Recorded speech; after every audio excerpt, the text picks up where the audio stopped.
Bonsoir à toutes et à tous, bienvenue à la Maison internationale de Grenoble. Je me présente, je m'appelle Éric Okura, je suis directeur des relations internationales de la ville et je vais avoir pour défi de faire l'animation de cette table ronde conférence proposée par l'AEG.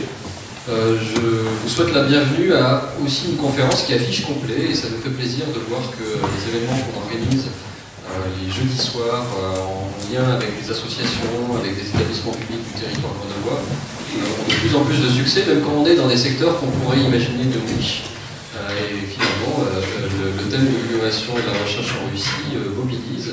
Et donc assez rapidement, on s'est rendu compte qu'il y avait beaucoup plus d'inscrits même que de places, donc on a rajouté des chaises pour que vous ne soyez pas trop serrés et que cette conférence débat se passe dans les meilleures conditions. On est ce soir amené à parler de l'innovation, de la recherche et des liens qu'on peut établir avec la Russie. La Russie qui est évidemment au centre de beaucoup de projecteurs et d'une actualité forte, trouble et qui nous interpelle tous, surtout que nous sommes tous, je crois, dans cette salle en tout cas, je reconnais beaucoup de têtes de personnes qui travaillent et collaborent dans des associations d'amitié avec la Russie, de personnes qui ont des liens en matière de recherche ou d'entreprise, soucieux que ces relations se passent au mieux, mais dans un contexte qui n'est effectivement pas simple. On sera amené à en reparler lors de ces débats.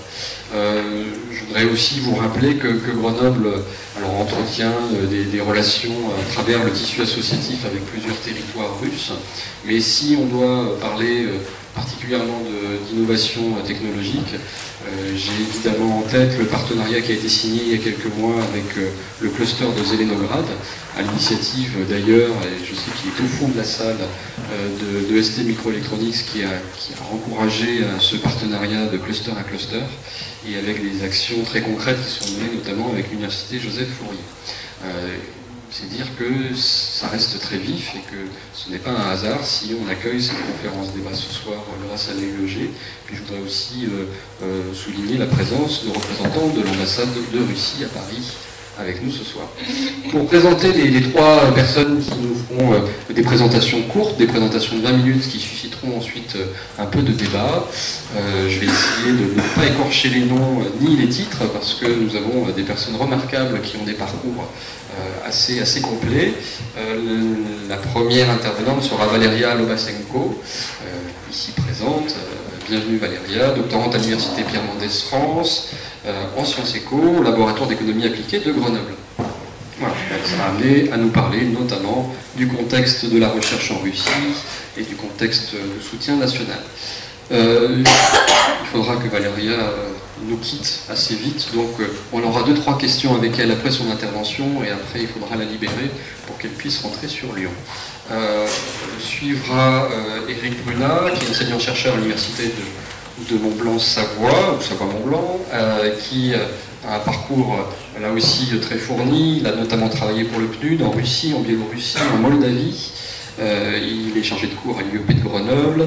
Il est directeur du Centre d'Europe-Russie d'économie politique, ou a été en tout cas, et donc avec là aussi, c'est une chance que de l'avoir ce soir et je le remercie d'avoir répondu à l'invitation de l'AEG pour être présent parmi nous.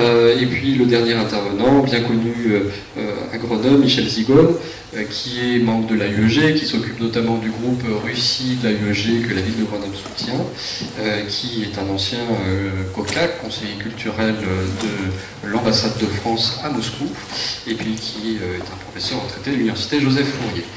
Donc on aura 2 interventions groupées de leur part, et puis une salve de questions-réponses, en tout cas du débat, qu'on souhaite prolifique. Et pour commencer à présenter l'AEG qui est à l'initiative de cette table ronde, je donne la parole à Jean Bornarel, son président. Merci.